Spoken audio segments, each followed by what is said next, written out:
আসসালামু আলাইকুম। মার্কিন প্রেসিডেন্ট ডোনাল্ড ট্রাম্প 10 দিনের জন্য লেবানন ও ইসরায়েলের মধ্যে যুদ্ধবিরতি কার্যকর করেছেন। এই যুদ্ধে এখনো পর্যন্ত 2,166 জন নিহত লেবাননের এবং 7,061 জন আহত হয়েছে। বাস্তুচ্যুত 1.2 মিলিয়নের বেশি মানুষ, যা লেবাননের জনসংখ্যার প্রায় 20%। এই আক্রমণের সবচেয়ে মারাত্মক দিনটি ছিল 4 এপ্রিল, যখন বৈরুত ও অন্যান্য অঞ্চলকে লক্ষ্য করে ইসরায়েলি বিমান হামলায় একটি বিশাল অঞ্চল কয়েক ঘন্টার মধ্যে 300 জনেরও বেশি লোককে হত্যা করা হয়।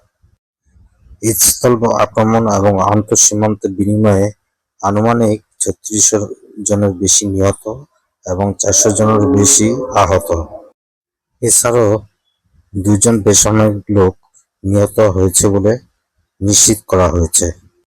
এই 10 দিনের যুদ্ধবিরতি ঘোষণার পূর্বে লেবাননের প্রেসিডেন্ট নেতানিয়াহুর সাথে সরাসরি কল প্রত্যাখ্যান করেছেন। মার্কিন পররাষ্ট্রমন্ত্রী মার্কো রুবিও এ বিষয়ে অবহিত করেছেন।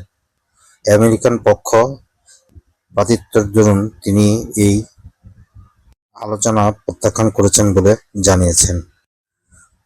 মার্কিন অবরোধের পর থেকে হরমুজ প্রণালীতে, যেখানে দৈনিক 110 থেকে 130টি অয়েল ট্যাংকার ও বিভিন্ন ধরনের জাহাজ চলাচল করত, তা নেমে এসে এখন 10 থেকে 12টিতে কার্যকারিতায় রয়েছে। আর এই বিষয়টি নিশ্চিত করেছে ম্যারিটাইমস। এই ছিল আজকের বিষয়। সবাই ভালো থাকার প্রত্যাশা করে বিদায় নিচ্ছি। আল্লাহ হাফেজ।